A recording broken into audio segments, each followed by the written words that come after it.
Coming to you live from Phoenix, Arizona. Hello, everyone, and welcome inside for this another edition of Cronkite Sports Live. Matt Venezia, Ethan Ryder. We have some new sports to go over this week, as well as some breaking news. Ethan, what do you have for us on that? Yeah, Sun Devil source released an article Thursday morning that Jaden Daniels, junior quarterback, was expecting to be added to the transfer portal. Even after a poor performance last year, Daniels was expected to be the starting quarterback for the upcoming season, even with competition from Alabama transfer Paul Tyson. Daniels went as far as posting a video on social media that hinted at his return. That video has since been deleted. This decision has already received backlash from fans and teammates who don't seem happy with his choice or possibly what he brought as a player. Daniels had couple passing yards as well as touchdowns in his time as a Sun Devil and was very good during his freshman year. It is still unclear whether Daniels would seriously consider withdrawing from the portal at a later date to remain at ASU this season. If he doesn't, Tyson would most likely step into the starting quarterback vacancy. For now, it adds a lot of uncertainty and bad press to a team that already had enough of it. We'll keep you up to date on the situation as it continues to progress. But for now, we're going to head over to Desert Financial Arena for some men's basketball highlights. ASU taking on Oregon on Thursday night. Marlon Jackson's going to start us off with his first three of a game, and we are going to get back to him later because he started off red hot. But first, talk a little bit about Oregon, who struggled from the floor all night long. This is a Jacob Young air ball. ASU held Oregon to only 35% from the field and under 20% from three-point range. But back to Marlon Jackson. He was cooking early. Started 6 for 6, 4 for 4 from deep, and he scored 14 of ASU's first 19 points, and all of his 16 points came in the first half. He came from scorer, now provider. Dishes it off to Jalen Graham, who lays it in and loses the shoe, but still gets it to go. DJ Horn now was on fire to start the second half, made 3 of his first 4 shots. This one gets to roll in. And now we're going to head back over to Jalen Graham. Fakes him up, slams it home, raised the roof, Jalen Graham. And then right in the next play, back-to-back, Kamani Lawrence is going to take this one from DJ Horn and throw it down on the alley-oop. Get up, Kamani, an exclamation point from Jay Heath as ASU come away with an 81-57 win over Oregon, proves to 9-15 on the year. Jalen Graham gets to ring the victory bell because he was cooking all night long. 18, 9, and 5 for the big man. Looks like a real point forward. 7 and 11 from the field. Marlon Jackson as well was very strong from the day. Here's what Hurley had to say about the game. Thought it was a breakout offensive performance for the guys, and just it was fun to watch. It's kind of when you make 12 more field goals than your opponent, it's what it should look like in terms of the score. So it was super fun to see the balance we had. How we guarded with great energy.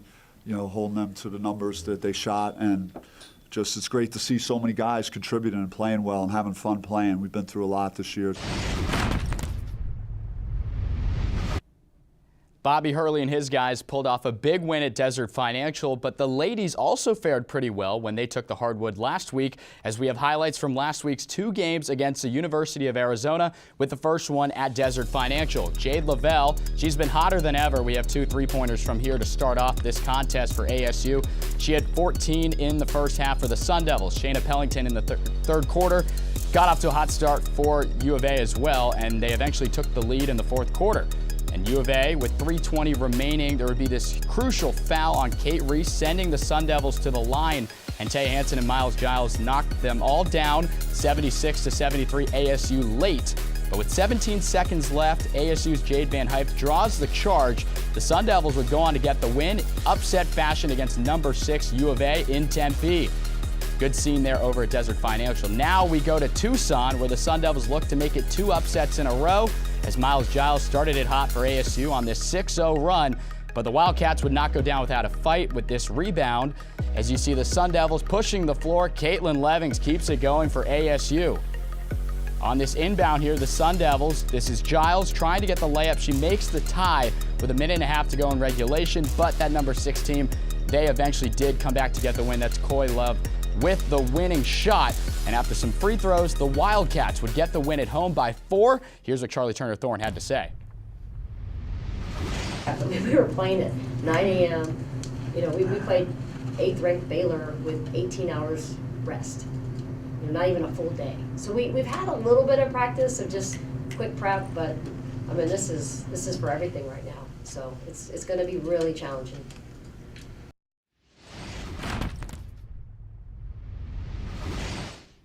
That one game at a time mentality will be put to the test when ASU continues its road trip to the Washington schools, as Arizona State has been almost unbeatable since the early 2000s against the Cougars and the Huskies, combining for nearly 40 wins. Our very own Eli Gross has more on the upcoming matchups with a new segment, Did You Know?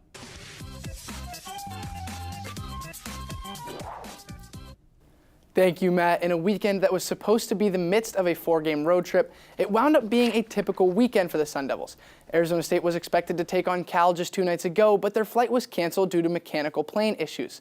In the interest of the players' health, the staff decided to forfeit the game. The Sun Devils now look north in their journey to go face-to-face with the Washington schools, who they have not seen this year due to postponements. Historically, ASU has cashed in wins in the Evergreen State. The Sun Devils are 25-5 versus Washington State since 2003 and 24-9 against Washington in the past 20 years. Friday, ASU takes on Washington State, and the Sun Devils have won 11 straight games between these two teams. Wazoo is coming off a nail-biter of a finish and now a 2-game win streak. The Cougars are led by the Ledger-Walker sisters Charlize and Crystal, who work in tandem with each other. After Wazoo, they travel west into Husky territory, and these Husky girls have been struggling. Washington has not seen a win within the Pac-12 conference this year, but the Devils only have 1 victory on the road. Jade Lavelle has been on a tear recently, and the rest of the team is starting to find their game as well. This past weekend, Mile Giles and Taya Hansen put up their season highs in scoring, while Jaden Simmons also tied her season high as well. After this trip, it's back home to Tempe to finish off the year before the annual Pac-12 tournament. Now we'll take you back to the desk with Ethan. Thank you, Eli. Definitely a tough break for Charlie Turner Thorne and company. Women's basketball is at the peak of the season, but another Sun Devil team is just getting underway. There has been a lot of turnover for ASU baseball. The coaching staff has had a makeover, including new head coach Willie Bloomquist. Many fans are happy the team parted ways with 7-year head coach Tracy Smith. This has garnered excitement that has been forced to boil up inside of fans since Bloomquist's hiring in June. Fans have spent nearly 8 months reflecting on what this team could be under the new man. When looking at the roster, there certainly is some talent. However, there are a lot of positions that have question marks surrounding them.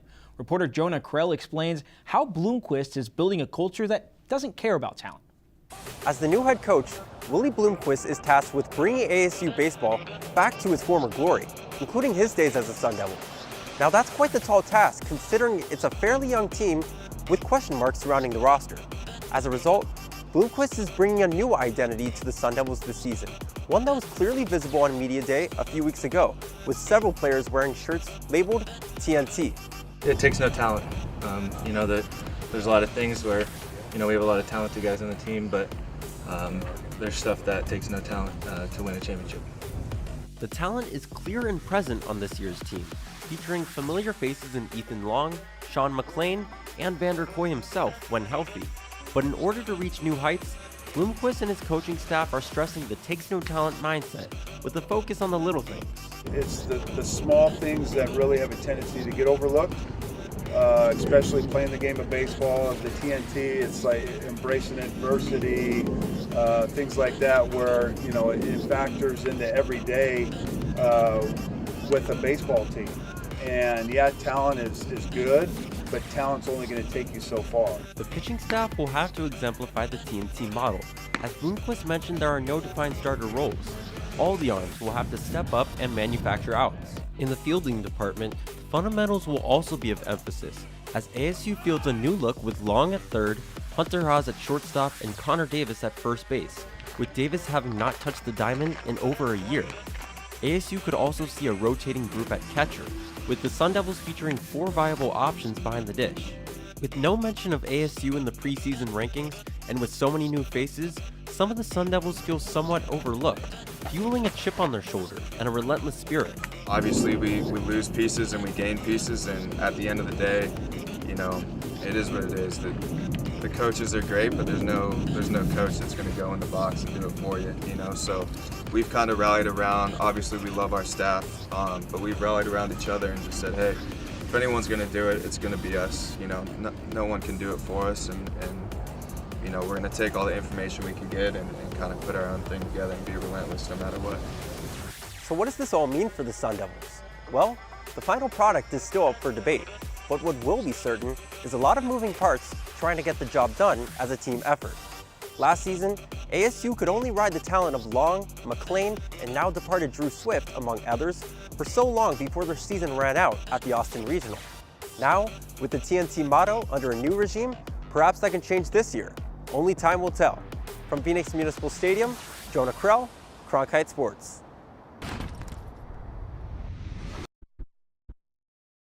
Thank you, Jonah. While talent isn't the center of Bloomquist culture, there is still a lot of skilled players within the roster. We bring in WCSN reporter Zach Woolley to discuss a little bit about the team's outlook for the upcoming season. So the pitching staff is a little depleted. What should we expect from that part of the team? So yeah, the Sun Devils went to the transfer portal this offseason, and that could be a shaky go of it sometimes, but they brought in 2 quality arms in starting pitcher Adam Tillich and also starter Kyle Luckham from Cal State Fullerton. They have Guy Luckham from West Virginia.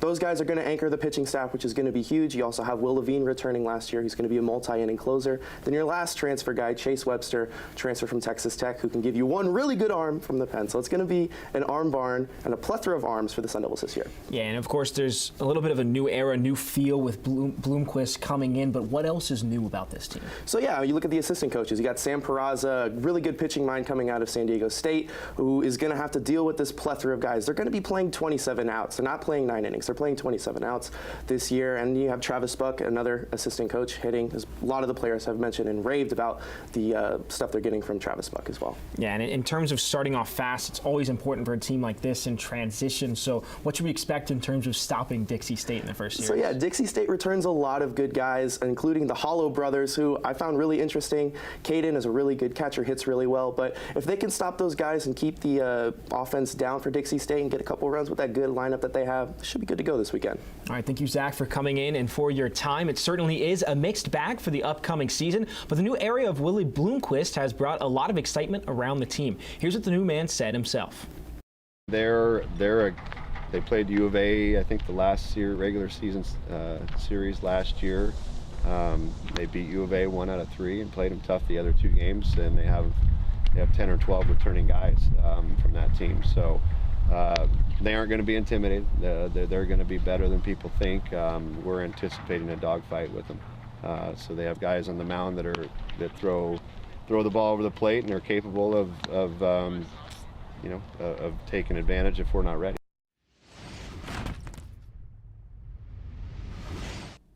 Some exciting things to watch with baseball this weekend and all season long, with opening day against Dixie State later this evening. Switching gears to ASU wrestling. Looking back historically, Anthony Valencia's 4 Pac-12 titles here with Arizona State. He's had a crazy collegiate career for the Sun Devils, and a big part of that can be attributed to the training and unique work in the conditioning department for Arizona State wrestling. With more on that, here's Kellen Croxton. You have to go when your body doesn't want to. It takes your brain, it takes your mind to keep you going when your body says, I don't have any more. Conditioning is an important part of every sport. It helps get athletes ready and able to sustain the workload of going 100% for the duration of their matchup. And while other sports require a substantial amount of conditioning, the Arizona State wrestling team brings it to the next level. Wrestling is different when it comes to strength conditioning because it requires all 3 of the main pieces to conditioning: strength, speed, and endurance. If you look at wrestling, you have to have all 3. If you look at cross-country running, obviously they need endurance, but they don't need speed, right? If you're a weightlifter, you need strength, but you don't need endurance. You gotta be able to think, process, breathe all at the same time. And I don't know if any other sport requires you to do it on a level like wrestling. I think the great advantage we have is Piestewa Peak. We call it Squaw Peak from the old days. And it's a mountain we run in Phoenix. No other wrestling program in America has a mountain you can run. And it's our great, we call it the great equalizer, our great advantage, because it's so hard. It's a test of your physical and mental ability. Like they say, like there's no conditioning like wrestling conditioning. Like you could be running and conditioned, like running all the time, but then when you hop on that wrestling mat and try to do a live go, it's completely different. So Going back to me, there's nothing really that can condition you like wrestling. Well, the best wrestlers in the world can score in short time. Can you score in 20 seconds? Can you score in 15? Can you score in 10? The best wrestlers in the world can score inside 7 to 5 seconds. And that's really hard to do. It's really hard to do when a guy's trying to not be scored on, right? So it's not just what you do, it's what he does. And you got to really be able to throw fast speed, multiple moves at somebody in a short duration. We always get our live minutes in, you know what I'm saying? Nothing simulates wrestling like, you know, actual goes. He tries to get in our heads and stuff like that, you know, like restarting goes, the clock and stuff like that. So, I mean, it might be because it's kind of just like mentally taxing. I think Arizona State wrestling team is the best conditioned team in the country. I mean, they train year-round, they run, they lift, they wrestle, and they do it all in the right order. I think that probably the main thing between us and other programs is we do it in the right order. Do you know what you're supposed to do first, strength or speed or endurance? Most programs will do all three, but they don't have a method to the science, and I think that's one thing we're really good at, and that's why we always peak at the end of the year. The Sun Devils will go up against Lehigh on Saturday, February 19th in their last home duel of the season before the Pac-12 tournament here in Tempe on March 6th. For Cronkite Sports, I'm Kellen Croxton. That was Kellen Croxton with a deeper look at conditioning here with Sun Devil Wrestling, as now we'll get you ready for the next matchup ASU has on its slate with Lehigh on Senior Day. Number 4, Arizona State Wrestling getting ready for that home matchup. With Jack Bartlett here to give us a preview. The Sun Devils will wrestle the Lehigh Mountain Hawks on Saturday. It's Anthony Valencia's senior night and the final duel of the regular season for ASU. The match features 4 top 25 matchups, which also includes a top 10 matchup between number 2 Colton Schultz and number 7 Jordan Wood. ASU will wrestle at DFA one final time on March 6th for the Pac-12 championships, and then it's off to Detroit for the NCAA championships. Back to you guys at the studio. ASU won all 5 of their Pac-12 games before losing in a close duel with number 10 Missouri. After Lehigh, the team will have a little over 2 weeks before Pac-12 championships on March 6th, so they'll make sure to want to finish off strong. Over to Farrington Stadium, though, ASU softball is now 4-2, including a walk-off homer against number 13 Duke. It's really an end of an era with the Hackbark sisters no longer playing for the program. We bring in reporter Jake Seymour to talk about his first impressions of the team. Thanks, guys. I'm outside Farrington Softball Stadium where the Arizona State Sun Devils hosted the Kajikawa Classic Tournament last weekend. They finished the weekend with a 3-2 record and even picked up a marquee win over Duke. But the performance was far from perfect. They lacked aggressiveness at the plate, and their slow starts plagued them in their 2 losses. The Sun Devils, where they lacked in the box, they made up for it in the circle. The pitching staff had a combined ERA of 2.71, and they had 36 strikeouts on the weekend. This weekend, they'll host the Littlewood Classic, where they hope to continue their dominant pitching and also be aggressive at the plate. Back to you guys in the studio. Jake talked about the Littlewood Classic. Let's get into it. Let's see how ASU did on Thursday against Minnesota. 4th pitch of the game. Jasmine Hill sends this one yard. She went 2 of 4 on the day. This gives ASU a 1-0 lead in the bottom of the first. She had 3 runs as well. This was her only RBI of the day, but a heck of a leadoff job from Jasmine Hill. Next up, we go to the top of the second. Lindsay Lopez in the circle. That one is dropped down and sniped down at second base. Good job to end the top of the second. Now we head over to the bottom of the 4th. Runner on first. And here is Jasmine Rowland on a line drive. See you later. 2-run dinger, and it's 3-0 to the Sun Devils as Jasmine Rowland runs around the bases. Bottom of the 6th, runner on second. Run rule is 8. Yanni Acuna steps up to the plate and says, I want to go home. Good night to the Gophers at Farrington Stadium. Yanni Acuna goes 2 of 4 on the day. She had 4 RBIs, and it was a big win for Arizona State. 8-0 run rule victory to improve to 4-2 on the season. Here's Trisha Ford after the game. We're going to see belt down, you know, we're going to attack early. I mean, very basic things, but it was really just for us to like find our breath, get our focus in, get some visualization, you know, just kind of get our heads re-centered.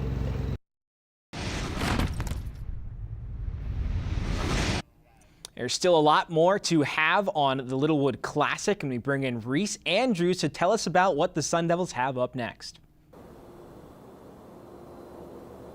ASU softball is back in full swing. After taking a 3-2 record at last week's Kachikawa Classic, the number 21 ranked Sun Devils will host the Littlewood Classic that kicked off last night with a win against Minnesota. The Sun Devils will host Portland State tonight at 7 p.m. and will have a doubleheader on Saturday, which starts with a 4:30 matchup against Illinois State and a 7 p.m. rematch against Minnesota. The weekend will conclude with a 3:30 matchup on Sunday against UTEP, where ASU will look to finish out strong. All games will be held at Alberta B. Farrington Softball Stadium at their respective times. Reese Andrews, WCSN.